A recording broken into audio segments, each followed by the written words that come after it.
الحمد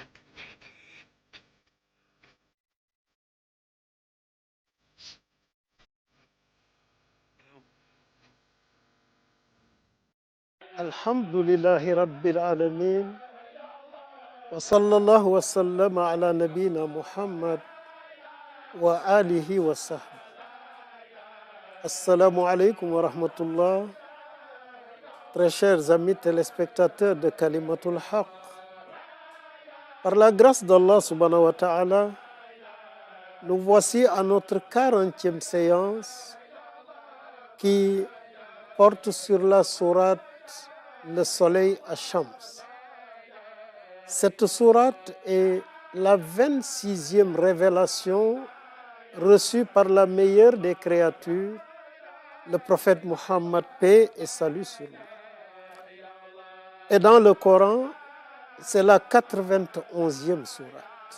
mbokk yi ci mbaaxu yàlla subhanahu wa ta'ala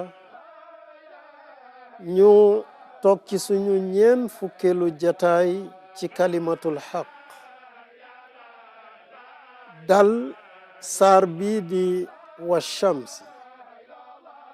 saar boobu moom mooy ñaar fukk ak juróom benneelu saar bu wàcc ci yonent bi alayhi salaam, waaye mu ni def leen que juróom ñeen fukk ak benneelu saar ci biir téere bi. Nous allons dans cette sourate apprendre la manifestation de la Rouboubia dans les 10 premiers versets. Dans la deuxième partie, la sourate nous montre les conséquences néfastes d'un nafs souillé, les conséquences néfastes de la désobéissance au prophète Muhammad, paix et salut sur lui. Bokk yi saar bi ñu koy xaaj ñaari xaaj. fukki laaya yu njëkk yi dinu woon rek màggaayu yàlla subhanahu wa taala ci mbind gi. ñaareelu xaaj bi di laaya fukk ak benn ba fukk ak juróom dinu wax nag jeexitalu bakkan bu tilim, jeexitalu mooy ndigalu yonent, rawatina nga mooy sa ndigalu yonent yàlla Muhammad sallallahu alayhi wa. Il commence par le nom d'Allah, clément, miséricordieux. Je jure, dit Allah subhanahu wa ta'ala, par le soleil et sa clarté au petit matin. mbokk yi yàlla tàmbali mu ni bismillahi rahmani rahim, ci turu yàlla mooy Allahu, ci melokaanu rahmaanam ci jëmmam ji, ci melokaanu rahim ci lépp loo xam ne soqeekoo na ci borom bi subhanahu wa ta'ala. mu ne waat naak ci ashams ci jant bi, wa duhaaha ak leeraayam, wa duhaaha ñu ne ak suba teelam. Xataada loolu la wax. Dans le Coran, le soleil est présenté comme un astre flamboyant, sirajan wa haja. C'est la source d'énergie qui alimente tout l'univers, notre univers. Une source d'énergie dont le moindre dérèglement détruira le monde. Okay. Al-Qur'an wax ci kawnu bi, yeneen téere wax nañu ci juum. Al-Qur'an wax ni jant bi sirajan wa haja, boo ko doon melal dafa mel ni benn gilit bu tàkk nga ni bon moom mooy joxe énergie bi nga xam ne moom la kawnu bi nu nekk soxla pour dund, jant bi moo ko koy jox. jant boobu nag jengam millimètre rek àdduna toskare. degré tàngaayam bu soppee ko àdduna toskare. tey jii ñu ngi wax réchauffement climatique, gis nga ñëpp jaaxle ni àdduna dana alku ndax nit ñi ñoo def loo xam ni waruñu ko def ba mu jur sofe ci jaww ji. ad-duha est du lever du soleil vers 10 heures, 11 heures. Et c'est un moment de prière que la meilleure des créatures, le prophète Mohammed, paix et salut sur lui, appelle Salatul Awwabin, la prière des pénitents, de ceux qui remettent leur sort à Dieu subhanahu wa ta'ala, qui remettent leur volonté à la volonté d'Allah subhanahu wa ta'ala, c'est-à-dire qui obéissent à Allah de façon stricte. mbokk yi ad-duha jamono la boo xam ne mu ngi nekk ci diggante jant bi muy jóge ba muy tàng jër booru 10 heures et demi 11 heures. jamono boobu yonent bi alayhi salaam mu wax ni jamono bu màgg la ndax salaatu duha julli am na foofu naafila mu tudde que jullik ñi nga xam ni jébbal nañu seen bopp yàlla subhanahu wa taala salaatul awwaabi laa yuxaafidu ala salaati duha illa awwaab mu ne ku jébbal boppam yàlla rek moom mooy taqoo julli yor yor. Allah jure par la lune quand elle suit le soleil. La lune apparaît toujours sur le versant de la terre que le soleil a quitté. C'est ce versant que la lune va éclairer, dit Qatada. mu ne wal qamari iza talaha wad naa ci weer wi bu toppee jant bi kullun nag fii falakin yasbah jant bi bu nekkee fii weer wi ne fale. Qatada mu ni wet gi nga xam ni jant bi jóge na ka leeralatu ko moom la weer wi leeral. Ainsi le soleil et la lune se relaient. Le soleil produit la lumière, une lumière chaude sur une face de la terre. Et comme un miroir, la lune reflète cette lumière sur l'autre face. Et cette lumière maintenant est une lumière de fraîcheur, de douceur. mbokk yi bu ko defee jant bi ak weer bi dañuy awante dañuy jokkalante dañu jàppoo ci seen liggéey dañu jàppalante. jant bi dafay joxe énergie bi mu joxe leer goo xam ne mën nañu wax mooy jur tàngaay wi ñuy dund nii rek ci benn wàll wi nga xam ne moom jant bi neew fa weer wi këf ci leeraayu jant bi di leeral wàll woowu. waaye jant bi nag weer wi moom boor ba muy leeraay bu sedd mooy ne foofu. Le verset 5 sourate Yunus dit: Allah fit du soleil une lumière et de la lune une clarté. Il en fixa les phases pour que vous puissiez établir un calendrier annuel et déterminer le calcul du temps. ok yàlla wax nu suratu Yunus mu ne huwa alladi jaala ash-shamsa diyaa wal qamara nuura mu ne moo def jant bi mu def ko muy leer weer wi mu def ko nuur wa qaddarahu manazil weer woowu nag mu defal ko ay wàccuwaay li taalamu adada sinina wal xisaab bu ko defee ngeen mën a xam at yi ngeen mën a lim temps bi. Ainsi les phases de la lune font de la nuit un moment approprié où beaucoup de choses essentielles se passent. C'est dans la lune que germent les graines. C'est pendant la nuit que les enfants, que nous grandissons, que nos poils poussent, nos cheveux, nos dents. C'est dans la nuit que la révélation du Coran a été faite, Laylatul Qadr. C'est dans la nuit qu'on fait les plus grandes prières, le tahajjud. mbokk yi guddi yàlla def ko muy jamono boo xam ne bi jamonoy boppam la yu rëy yu bare ci guddi lay xew. guddi gi ci lay tool yi di sax guddi gi ci lay kii màgg ci lay màgg. sa doom da ngay yeewu rek di ko gis muy màgg xamoo kañ la yaram bi di jóg. ci la karaw yi di sax gis nga boo watoo guddi gi boo yeewoo ci ngay fekk say karaw jóg na. ci la bëñ yi di gën a yokku. ci la yàlla subhanahu wa taala tànn wàccee alquran ci la tànn itam woo jaam ñi ñuy déeyoog moom ci xaaju guddi ñu jóg ñu def tahajjud mu def ci jeexitalu guddi bi waxtu woo xam ne moom day wàcc si dajeeg jaam ñi wax jóg leen ngeen woo ma wuyu leen ñaan leen ma may leen jéggalu leen ma jéggal leen tuub leen ma nangu seen tuub. Les phases de la lune sont donc essentielles.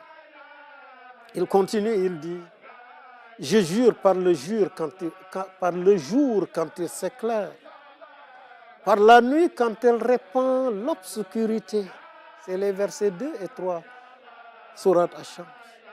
mu ne wan nahaari iza jallaha waat naa ci leeraayu bëccëg boo xam ne mel ni bii dàq na lëndëmu guddi wal layli iza yaxshaaha ma waat ci malaanu guddi boobu boo xamee ni bii ñëw na muur leeraayu bëccëg.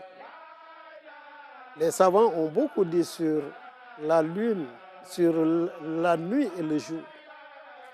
L'alternance nuit et jour dit sourate Furqan est pour ceux qui veulent méditer sur la création et rendre grâce à Allah subhanahu wa ta'ala.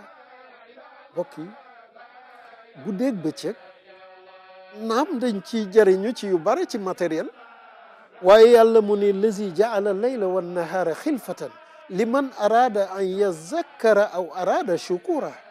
dama def guddi ak bëccëg yi ci xew di ci xew waaye nag pour ki nga xam ni bëgg na jaamu yàlla sant yàlla gërëm yàlla déeyoo ak yàlla ma defal kër guddi ak bëccëg. Par le ciel poursuit la sourate comme il est édifié.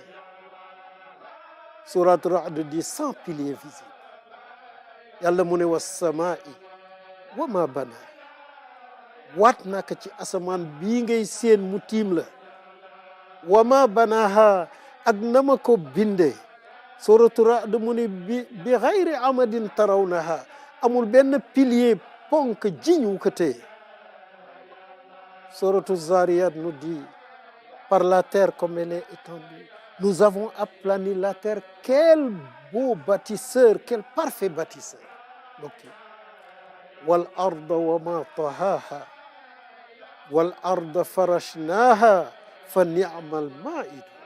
yàlla mu ne xoolal suuf si ni ma ka lale comme tapis te suuf si dafa wër nga du te amul kenn ku ni man maa ngi daanu amul kenn ku yëg ni yaa ngi nekk ci suuf wala ci kaw. mu ne waaye fa ni'mal mahidun kii lal suuf mu nekk comme nen waaye kenn yëgul ni lu dul yaa ngi dox ci lu tàlli. mu ne waaye kii mooy ki man tabax. Retiens, amis téléspectateurs, que la terre est 4 fois plus grande que la lune. Quant au soleil, il est 110 fois plus grand que la terre. Si le soleil était creux, un bol, il faudrait environ 1,3 milliard de terres pour remplir le soleil. Quelle immensité. mbokk yi jàppal ni suuf si ëpp na weer wi ñeenti yoon.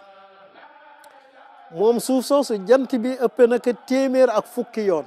bu fekkoon suuf si cin la nga bëgg ko weer wi jant bi cin la nga bëgg ko feesal da ngay am milliard ak ñetti téeméeri million ci ay suuf yi ñuy dund pour nga koy sol di ko sol pour jant bi fees.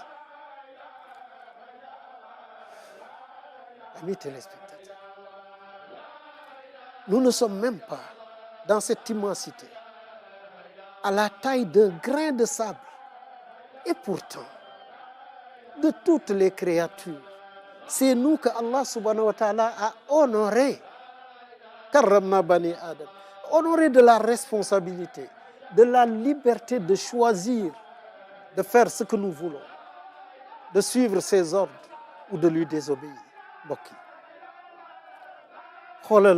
xoolal lii ma la wax ni mu réyee sunu xel sax mënuñu ko natt jaww ji nga xam ne buñ doon melal sunu bopp ci biir pepp suuf moo nu gën a rëy boo nu nattee par rapport ak kawnu bi. ànd ak loolu lépp nit kooku nga xam ni tolluwul nen melul nen jóge fu doyadi moom la yàlla tànn ci mbindaa fon yépp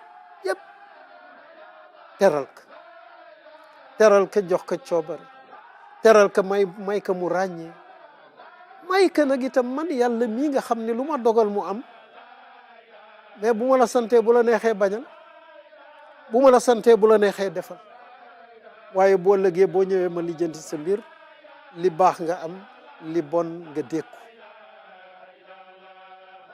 Il jure par le nafs comme il l'a façonné dans la fitra et lui a inspiré la conscience de sa perversité et de sa piété.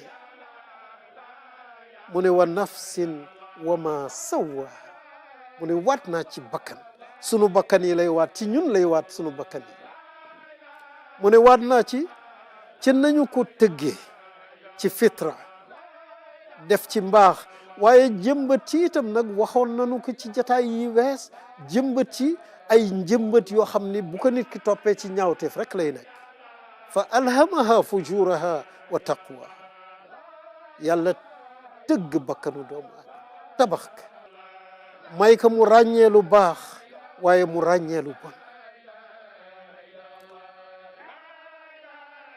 Amis de Kalimatul Haq, les 8 premiers versets, les 8 premiers ayats contiennent 11 serments. Allah jure 11 fois. Quel est l'objet du serment? Il dit, celui qui purifie son nafs sera heureux et celui qui le souille sera malheureux. Donc, yow mi ànd ak ñun ci Kalimatul Haq boo xoolee juróom-ñetti laay yi yàlla waat na ci fukki yoon ak benn ci li ñu wër waat ci ñun lan lay waat mu ne qad aflaha man dakkaha mu ne bakkan bi waat naa ni dana texe képp ku ko sellal wa qad xaaba man dassaa waaye waat naa ni ku tilimal bakkan bi di nga texe di nga alku di nga toskare adduna ak alaxira. Obéir à Allah subhanahu wa ta'ala et réprimer les mauvais penchants purifie notre nafs. Tandis que désobéir à Allah subhanahu wa ta'ala et son messager, le prophète Muhammad, paix et salut sur lui, et suivre les exigences du nafs souille justement notre nafs. mbokk yi lan mooy sellal bakkan du lenn lu dul topp yàlla subhanahu wa taala ak yonentam ak nag bëreeg sa bakkan waxoon nañu ko naha nafsa anil hawa nga tere ka ay bànneex yi nga xam ne yàlla tere nag waaye kan mooy alag boppam kañ lay tilimal bakkanam mooy bu toppee mooy yàlla subhanahu wa taala mooy ndigali yonent bi alayhi salaam wuuteeg moom topp nag lépp lu bakkanam bëgg rek ma nga ca kooku mooy kii das sa bakkanam ki tilimal bakkanam fëtañ ko mu mel ni da nga ko jël dugal ko ci ay salte furoñ sa bakkan.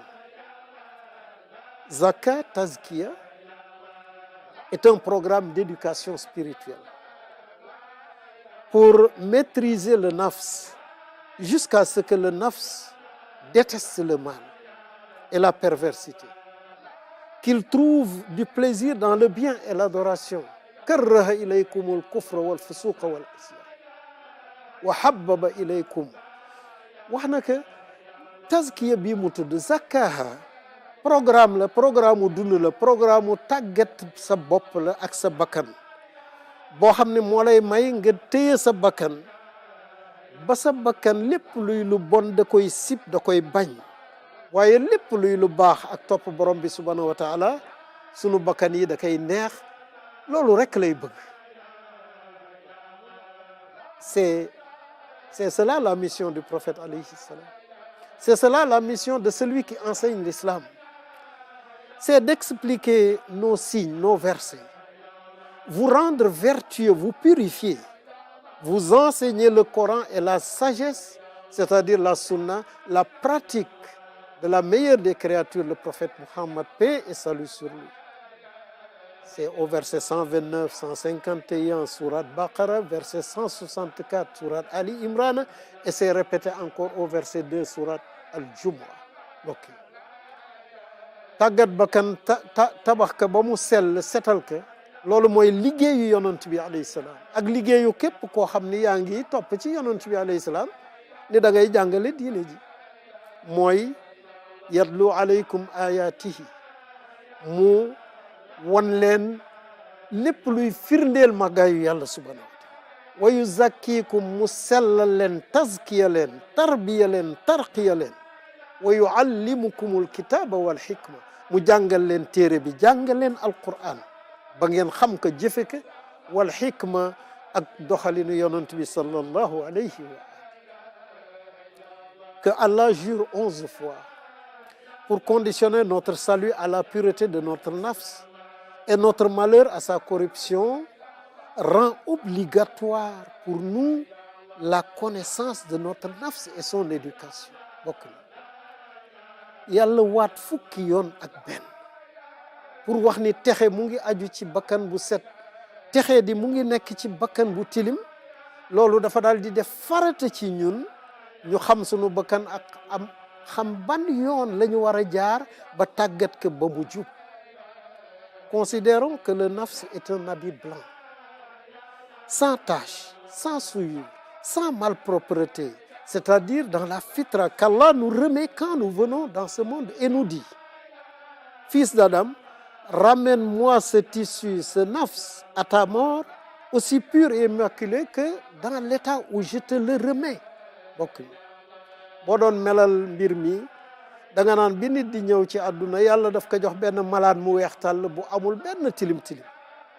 nekk nag doomu aadama ji nii ma la joxe malaan mi nga dugge ko ci àdduna, góorgóorlul ba boo koy génn na nga dellu ci man, delloo ma malaan mi mu set wecc bu ci dara tax. Donc pas de préoccupation dans ce monde si ce n'est d'éviter de tâcher notre nafs si nous voulons réussir le test. bon amul lenn lu ñuy def ci kaw suuf lu dul góorgóorlu bakkan bi bañ tilim sunu bëggee examen bi ñu jàll. Pour nous aider, Allah nous envoya le Coran et le prophète Muhammad pour nous expliquer par la pratique les enseignements d'Allah subhanahu wa ta'ala. mbokk yi ci mbaaxam yàlla jox ñu alquran waaye jox ñu ku ko jëfe ñu gis muy yonent bi alayhi salaam. Le Coran nous a parlé de ce que notre marabout devrait nous expliquer. Il nous a parlé du nafs au stade de nafs al-ammara bis-sou, du nafs al-lawwama. Il nous a parlé du nafs al-mulhama. donc alquran wax nañu bakkan yi loolu mooy liggéeyu sunu sëriñ loolu la ñu war a tàggat ñu xam ba fan lañ ci toll. nafs al-ammara bis-sou wala nafs al-lawwama mooy dox fii, wala nafs al-mulhama. C'est le rôle de mon guide spirituel de m'aider à arriver à apaiser mon nafs, à nafs al-mutma'inna, par un zikr et les bonnes actions appropriées. sama sëriñ liggéeyam mooy mu jox ma zikr boo xam ni ak doxalinu dund boo xam ni danaa mën a yegg ci nafs al-mutma'inna, ma am dal. Et c'est ainsi que il doit m'élever jusqu'au nafs ar-radiya mardiya. mbokk yi yàlla subhanahu wa ta'ala wax ni boo bëggee yegg ci martaba nag bu mujj boo xam ni da ngay kontaan ci yàlla kontaan ci yow, radiyatun mardiya, kooku moom da ngay jëfe rek li la yàlla sant bàyyi li mu la tere. bu ko defee radiyallahu anhum wa radu anhu, waaye mu ne dalika liman xashiya rabba. kooku nag il faut nga am xashiya, il faut nga am ragal sa borom, il faut nga respecter yàlla, il faut nga wekk yàlla subhanahu wa taala. bu la santee nga def, bu la teree nga bàyyi. ñu ñaan yàlla subhanahu wa taala mu wërsëgal nu mën a topp programme bi mu wàccee ci yonent bi sallallahu alayhi wa ali ba yéege ñu ci nafsun radiyatun mardiyatun boole ñu ci ñi muy woo udxuli fi ibadi udxuli jannati ñëwal yow boole naa la ci jaam ñi ñëwal tabbi ci sama aljanna man borom bi subhanahu wa taala yal na yàlla wërsëgal nu bokk ci ñiy dégg di mën a topp yal na yàlla doon suñu ndimbal yàlla bu nu yàqu yàlla bu nu yàqul topp yàlla gën a jafe ci jamono yi nuy dund yal na nu ko yàlla yombal mooy yàlla fi gën a yomb yal nañ ci yàlla musal defal nu mujj gu rafet làq nu fu yàq egul yiir nu ci malaanam sutura yàlla jubal nu jubal sunu njaboot ubbil nu buntu muur ak wërsëg bokki lu nu am yal na nu am yàlla lu nu ñàkkit yal na nu am yàlla bi jaahi nabil Mustafa sallallahu alayhi wa ali assalaamu aleykum wa rahmatullah wassalatu wassalaam ala ashrafil mursalin sayyidina wa habibina wa nuri qulubina Muhammad wa alihi wa sahbihi كتاب أنزلناه إليك مبارك